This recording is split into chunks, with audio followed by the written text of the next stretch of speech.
Hello बच्चों, कैसे हैं? मैं अभय शांडिल्या। पिछले क्लास आपको बताया था calculation of energy and Niels Bohr nuclear model.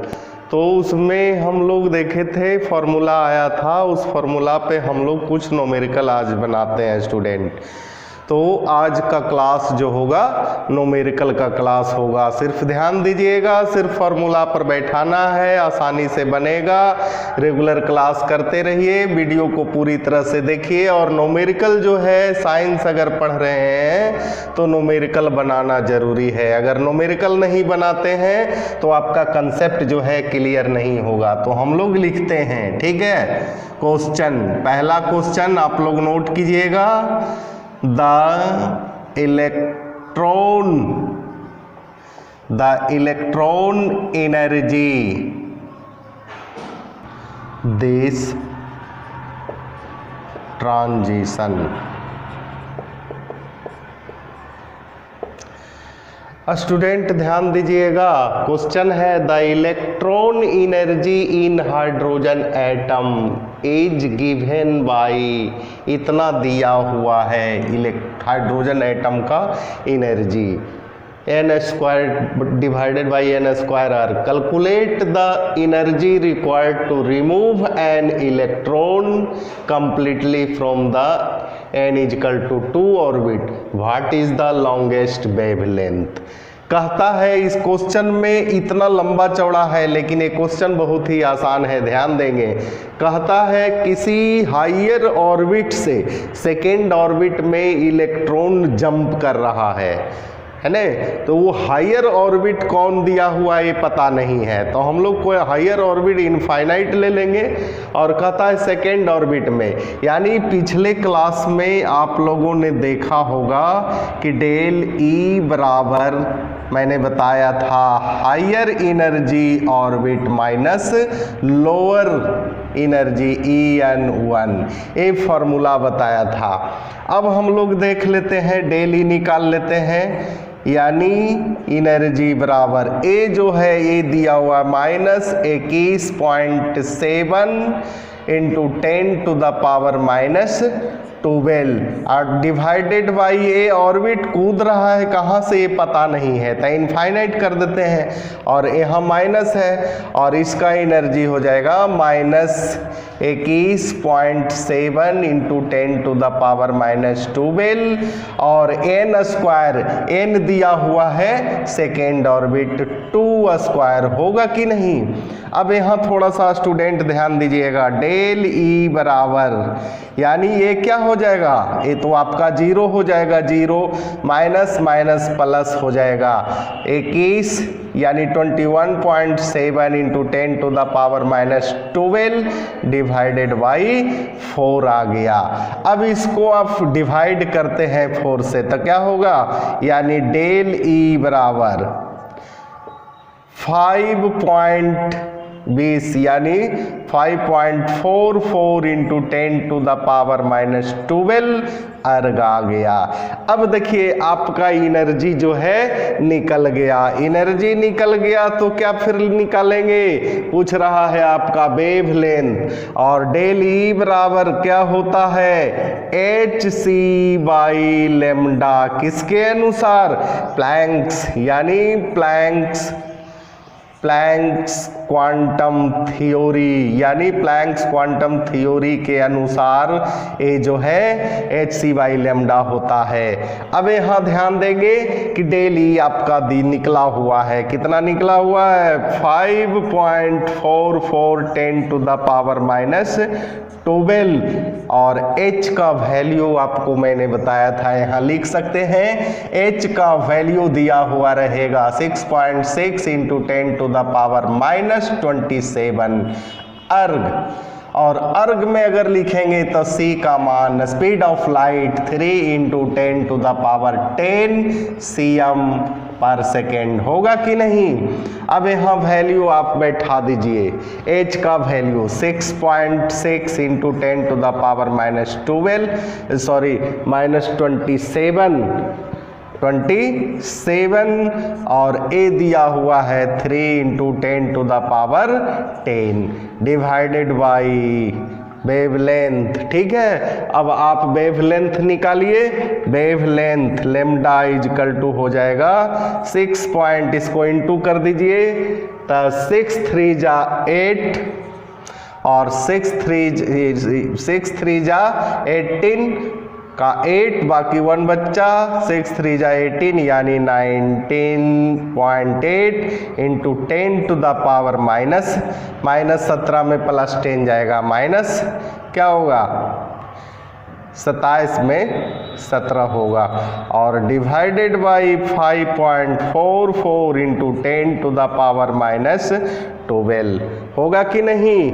अब इसको ये -12 है ऊपर जाएगा तो माइनस से क्या होगा प्लस हो जाएगा, यानी लैम्डा बराबर यहाँ आप नोट कर सकते हैं। इसको आप भाग दीजिएगा तो लगभग 3.33 जो आवेगा आप देख लीजिएगा और इंटू 10⁻⁻ क्या होगा 12 5 17 -5 सेंटीमीटर, यही आपका वेवलेंथ आया। तो समझ में आया कि क्वेश्चन कितना आसान है। बशर्ते आप रेगुलर क्लास करते रहिए, रेगुलर क्लास कीजिएगा तो आपको कहीं भी कोई भी प्रॉब्लम क्लियर होता चला जाएगा और अगर क्लियर नहीं हो रहा है तो कमेंट में हम तक पहुंचाएं, उसको अगले क्लास में सॉल्व किया जाएगा। ठीक है स्टूडेंट, इसको नोट किया जाए, अगला क्वेश्चन दिया जाएगा फिर। हाँ, तो आप लोगों ने नोट किया। अब नेक्स्ट क्वेश्चन लिखा जाए स्टूडेंट, नेक्स्ट क्वेश्चन लिखा जाए। अकॉर्डिंग टू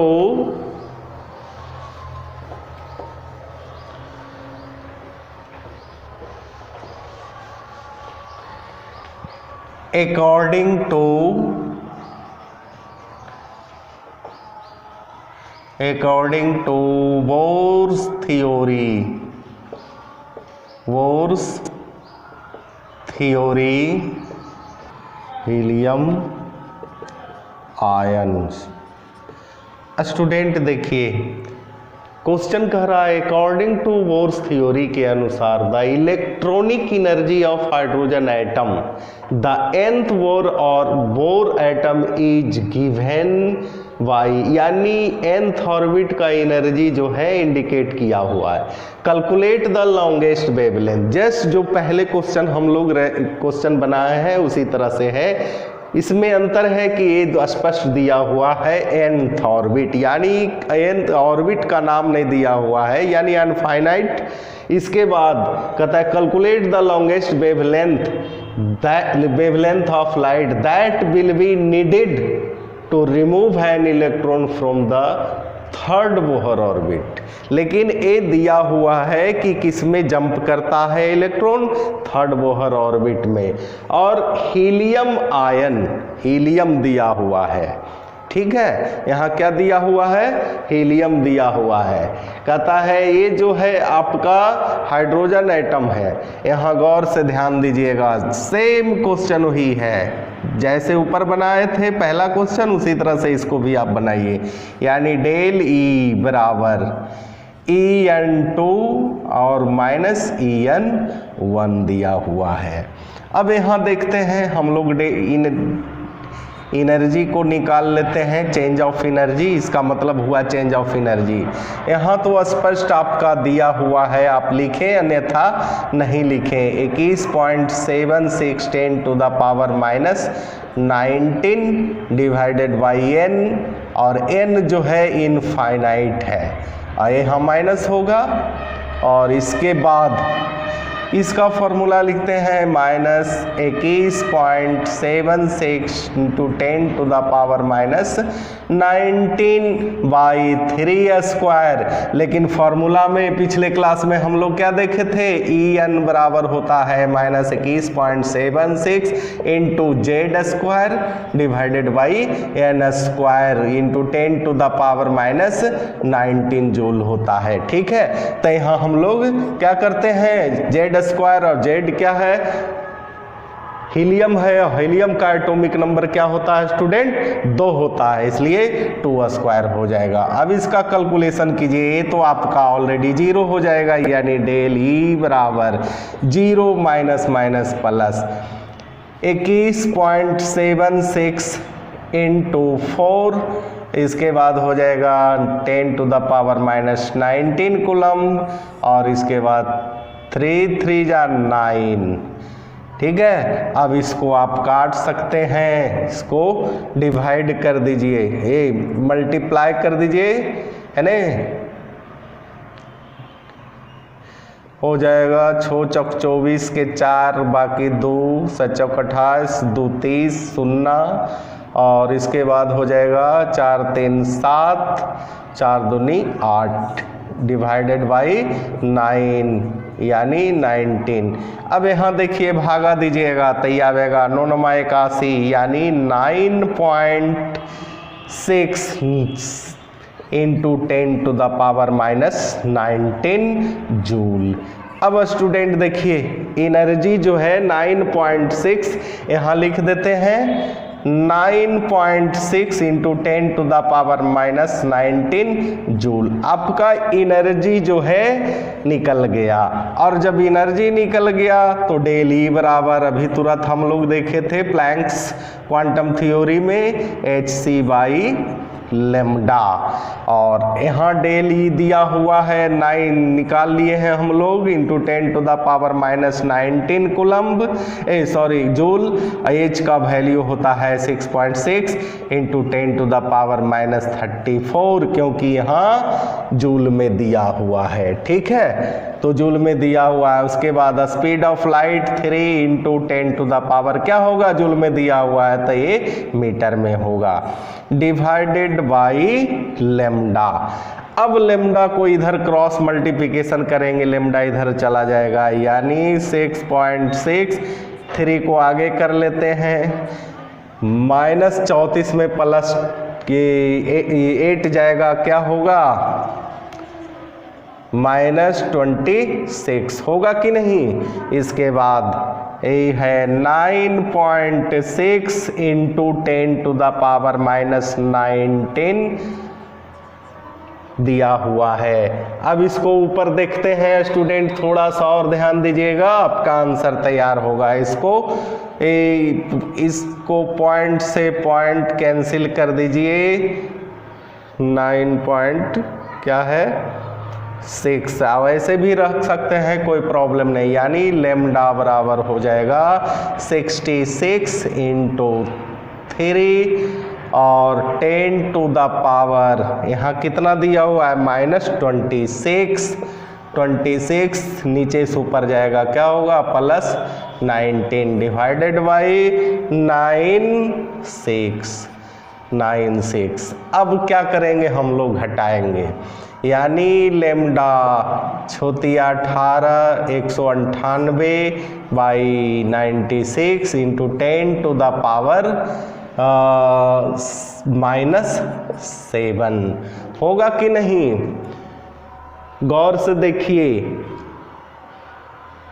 18 तो हो गया, इसको अगर भाग देते हैं तो लगभग क्या होगा, लगभग आपका आवेगा 9 दूनी 18, 2 पॉइंट समथिंग जो आवे 10⁻⁻7 मीटर, यही आपका आंसर हुआ। तो देख रहे हैं क्वेश्चन कितना लंबा चौड़ा, लेकिन क्वेश्चन को अगर आप समझ जाते हैं तो सॉल्यूशन उतना ही आसान होगा। तो इसी के साथ नोट किया जाए स्टूडेंट। हाँ, तो आप लोगों ने नोट कर लिया होगा स्टूडेंट। नेक्स्ट क्वेश्चन हम लोग लिखते हैं, नोट कीजिए नेक्स्ट क्वेश्चन।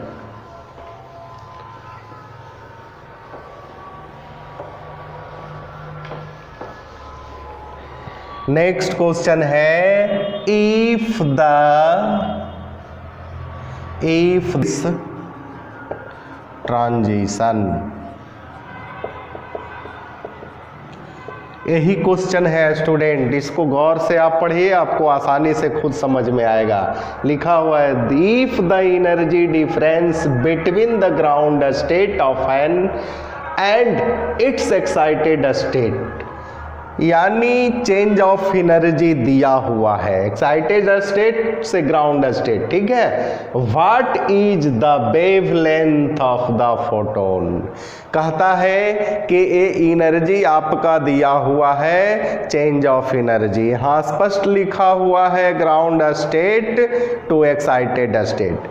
तो कहता है कि अगर चेंज ऑफ एनर्जी दिया हुआ है तो वेवलेंथ क्या निकलेगा आपसे, तो सिंपल है, फॉर्मूला पर बैठाना है, फॉर्मूला पर बैठाइए, del E is equal to H C by lambda, और डेल ई दिया हुआ है, क्या दिया हुआ है 4.4 into 10 to the power minus 19 joule दिया हुआ है।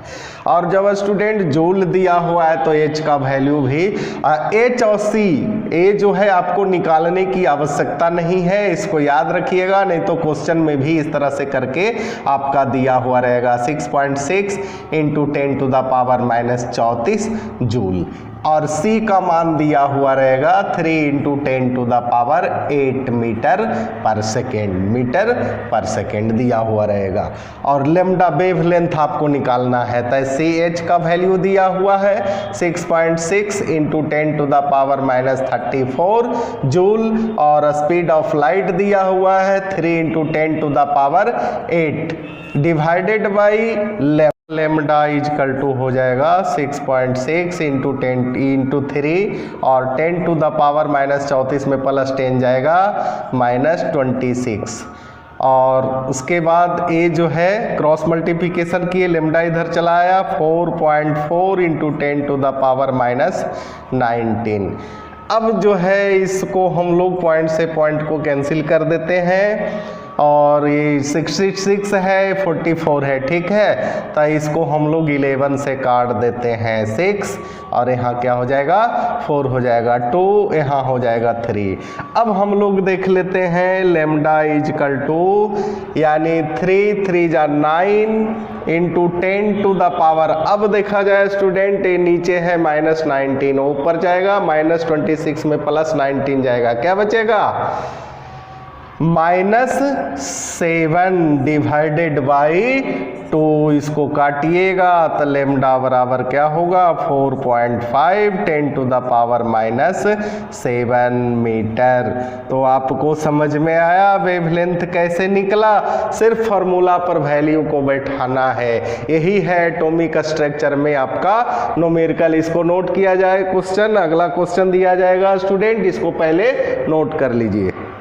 तो आप लोगों ने नोट कर लिया होगा स्टूडेंट, कैसा लग रहा है न्यूमेरिकल, आसान है, सिर्फ इसमें कैलकुलेशन है, और कैलकुलेशन आप मोबाइल से मत किया कीजिएगा, क्योंकि आपका मैथमेटिक्स वीक हो जाएगा। जब भी आप कैलकुलेशन कीजिए हाथ से कीजिए, ठीक है, जो है मोबाइल का इस्तेमाल मत किया कीजिए, बहुत ही आगे चल के आपको प्रॉब्लम होगा, कंपटीशन में बैठिएगा कैलकुलेशन आपका वीक रहेगा, इसलिए हमेशा कैलकुलेशन स्वयं करें, ठीक है। अगला क्वेश्चन लिखा जाए स्टूडेंट, कैलकुलेट रेडिएशन इज, अब स्टूडेंट ध्यान दिया जाए, एक क्वेश्चन है calculate the ratio of energy of a photon of 2000 angstrom wavelength radiation to that of 4000 angstrom radiation, यानी 2 वेवलेंथ दिया हुआ है और इसमें दोनों का रेशियो आपसे निकालने के लिए कहेगा। तो कहेगा तो क्या करेंगे, इसको क्या करेंगे 2000 एंगस्ट्रॉम बटे 4000 एंगस्ट्रॉम करेंगे तो क्या आ जाएगा 1:2 आ रहा है, लेकिन ऐसा नहीं होगा, ये फॉर्मूला पर बैठा के ही आप निकाल, कहता है change of energy del E बराबर एच सी बटे लेमडा, ठीक है। ये दो रेडिएशन का दिया हुआ है वेवलेंथ और दोनों का रेशियो आपसे पूछ रहा है, यानी इसको मान लेते हैं E1 डेल E1 और इसको मान लेते हैं डेल E2। इसमें है HC बटे लेमडा, ये लेमडा 1 कर देते हैं, लेमडा 2 कर देते हैं। अब स्टूडेंट दोनों का आप रेशियो निकाल लीजिए इस तरह से, HC by lambda 1 divided by HC by lambda 2 और लेमडा का वैल्यू दिया हुआ है, यानी HC 2000 एंगस्ट्रॉम पहला का दिया हुआ है, उसके बाद है HC 4000 एंगस्ट्रॉम। अब देखिए इससे ही कट गया, अब ये हो गया 1/2000 एंगस्ट्रॉम, आए ऊपर चला जाएगा 4000 एंगस्ट्रॉम डिवाइडेड बाई 1। अब इसको 2 से काट दीजिए, क्या आया 2/1। इसका रेशियो क्या होगा 2:1। तो आपको समझ में आया मैथमेटिक्स, इसी तरह से आपका मैथ बनेगा। इस पर विशेष ध्यान दीजिएगा, रेगुलर क्लास करते रहिएगा, हर दिन आप वीडियो देखिएगा, आपको पूरे केमिस्ट्री में कहीं कोई प्रॉब्लम नहीं होगा। अगर कहीं प्रॉब्लम हो गया तो आप सीधे कमेंट करके हम तक पहुंचाने का कृपा करें। और स्टूडेंट मैं बार बार बोल रहा हूं कि आप मेरे इस चैनल को सब्सक्राइब करें ताकि आपको नोटिफिकेशन जाएगा और उसका अध्ययन आप करंट में कर सकते हैं। ठीक है, इसी के साथ धन्यवाद।